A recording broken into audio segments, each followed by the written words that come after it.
एक समय की बात है, एक गांव में एक गुरु रहते थे जिन्हें खबर हो गई कि एक अन्य नगर में एक और विद्वान आए हुए हैं। वे अद्भुत ज्ञान के मालिक थे और आगे बढ़ने के लिए सबकी सहायता कर सकते थे। ये खबर सभी को बहुत पसंद आई और सभी लोग उस नगर में उनसे मिलने के लिए जुझलने लगे। इन दो विद्वानों की राजा को पता चलते ही वहाँ एक राजा उनसे बात करने के लिए अपने दरबार में बुला ले आए। राजा ने दोनों विद्वानों से अपने राज्य में ज्ञान का प्रचार करने का आग्रह किया। दोनों विद्वान ने राजा के आह्वान को स्वीकार किया और उन्होंने राजा के सामने आगे जाकर कहा, आपके सामर्थ्य के लिए हमें गर्व महसूस हो रहा है महाराज। हम आपकी सेवा में हमारा सर्वोच्च कर्तव्य मानने के लिए तत्पर है। राजा ने खुशी से भरे होठों से कहा,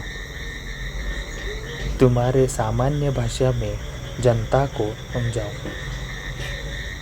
पहले विद्वान मुस्कुराते हुए बोले, अच्छा महाराज, हम आपके राज्य के राजा और प्रजा के बीच बातचीत को सुगम बना सकते हैं। राजा ने आश्चर्यचकित होते हुए कहा, मुझे बिल्कुल आश्चर्य हो रहा है कि तुम कैसे कर सकते हो। ये तो मेरे लिए दूसरे विद्वान से मुस्कुराते हुआ कहा,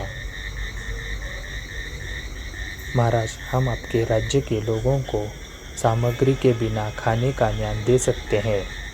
राजा ने बहुत ही आश्चर्यचकितता से कहा, मैं ये सचमुच मानने में सक्षम नहीं हूँ।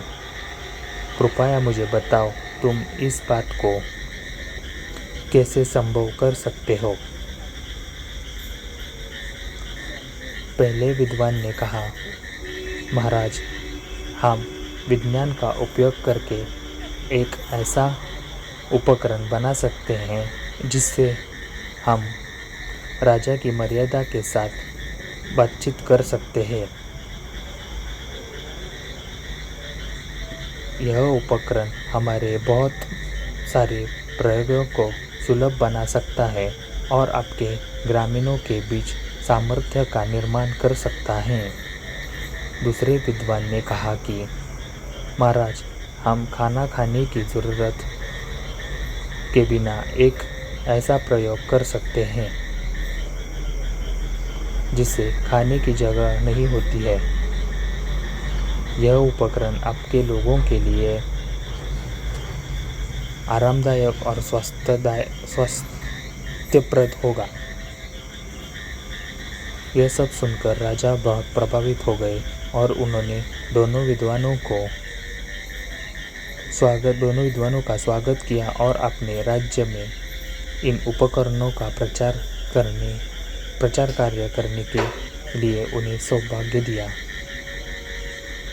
दोनों विद्वान ने राजा की प्रशंसा करते हुए उनकी सेवा में खुशीपूर्वक काम किया और सभी लोग उन्हें प्रमाणित करते थे।